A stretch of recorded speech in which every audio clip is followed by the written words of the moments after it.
السلام عليكم ورحمة الله تعالى وبركاته. في الفيديو تاع اليوم حبيت نصور لكم واش طيبت في ليلة النص. ان شاء الله ربي يتقبل صيامنا وقيامنا.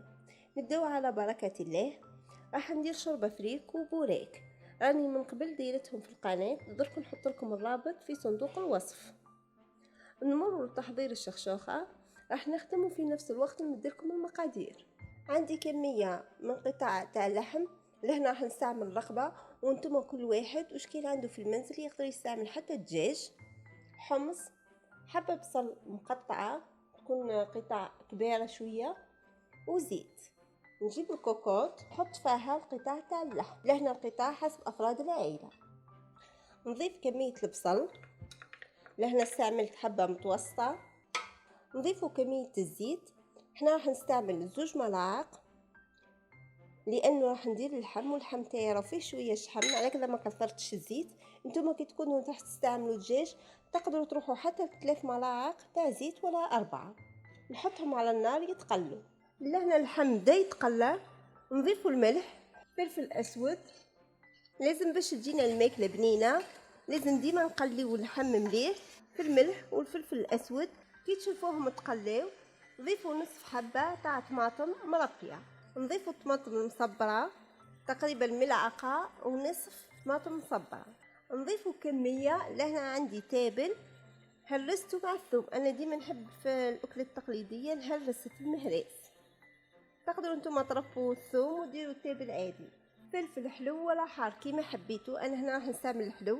كركم. نحرك المكونات جيدا ونغطيها ونخليها تتقلى. انا هنا راني مازلت ما مرقتش بالماء، خاطرش هذيك الطماطم تاع الحب راح تطلق الماء تاعها وتجي سوا. لهنا اللحم راهو تقلى مليح. نضيفوا كميه الحمص، نزيد فلفل حار، اللي ما يحبش يقدر يستغنى عليها هذه الخطوه، هي الشخشوخه راح يجي حاره. ونمرق ضروري بالماء يكون سخون. دركا راح نغلق على الكوكوط ونخلي اللحم يطيب.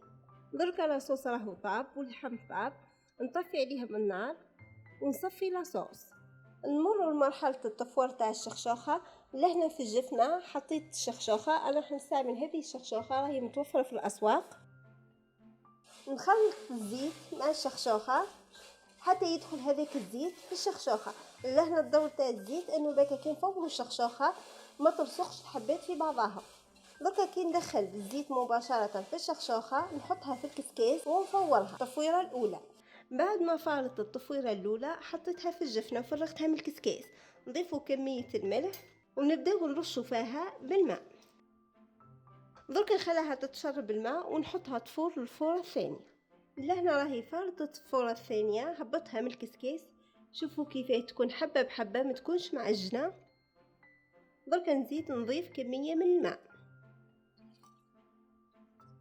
ونزيد ندخل الماء في الشخشوخه. دركا نحرك مليح هذاك الماء في الشخشوخه ونخليها تتشرب ونحطها زيت تفور الفوره الثالثه. الكميه اللي استعملتها تاع الماء راهي في الفوره الاولى، ما بين الفوره الاولى والفوره الثانيه هزت لي 2 كيسان تاع ماء. نحطها تفور ونرجع نكملوا باقي الوصفه. فيما يخص السلطه حبيت ندير الماسيدوان في كؤوس. راح نبدا بتحضير الوصفه وفي نفس الوقت نعطيكم المقادير. لهنا عندي كميه من الرز طيبتها في الماء. النوعيه تاع الرز راني اخترت رز مفور وطيبتها في الماء والملح. عندي تشكيله من الخضر، عندي جزر، جلبانه، مايس وبطاطا. فيما يخص البطاطا والجزر قطعتهم على شكل مكعبات تكون صغيره. ملحت كل الخضر وحطيتهم في كسكاس. كل خضره ما تخلطوش الخضره مع بعضها، حطيتها كل واحده على جنب حتى اللي طابت ونحيتها. حطوا كميه الجزر، نضيفوا الجلبانه، المايس وكميه من البطاطا. نضيفوا كميه من الزيتون الاخضر مقصوص على شكل شرائح، كميه من الطماطم. لهنا الطماطم انا قصيتها على شكل مكعبات ونحيت لها اللب الداخلين. نضيفوا كميه من الكورنيشون قصيتهم على شكل صغير. نضيفوا كميه من الطون تاع الزيت. نحركوا المكونات. هنا تقدروا تستعملوا حتى الزيتون الاسود، انا الزيتون الاسود راح نخليه للتزيين.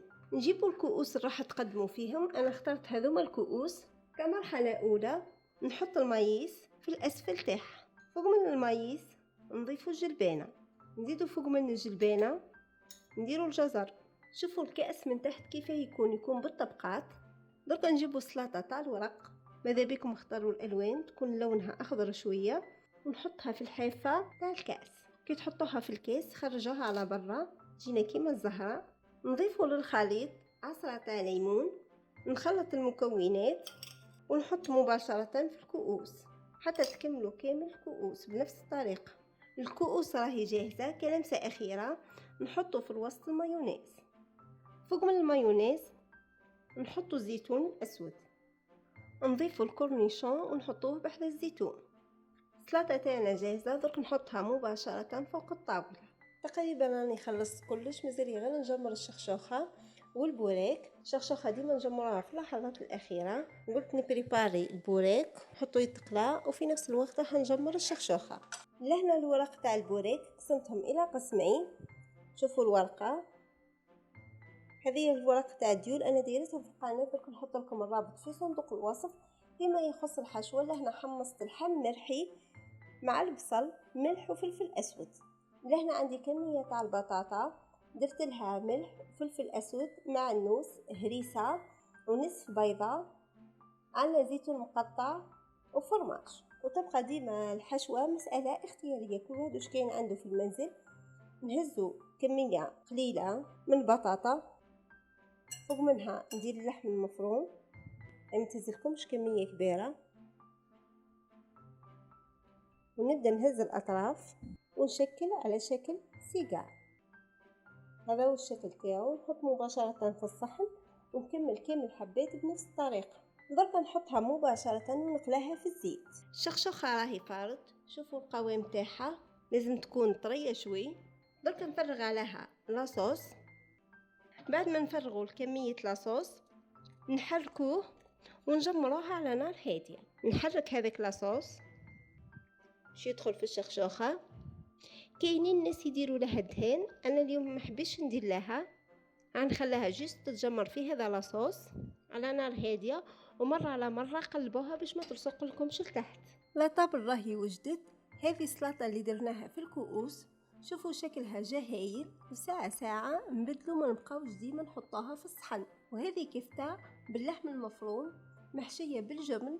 درك نبارطاجيها لكم غدوه ان شاء الله. وشخشوخه زينتها بالحمص والبيض والفلفل المرقد وشوربه فريك وبوراك وتمر. فيما يخص اللحم تاع الشخشوخه خرجته من لاصوص وحمرته في الفرن. ان شاء الله اطباقنا نهار اليوم تعجبكم. وفي الاخير ما بقى غير نقول لكم اشتركوا في القناه وفعلوا الجرس باه كل فيديو جديد نهبطوا تشوفوه. نتلاقاو في الفيديو القادم ان شاء الله.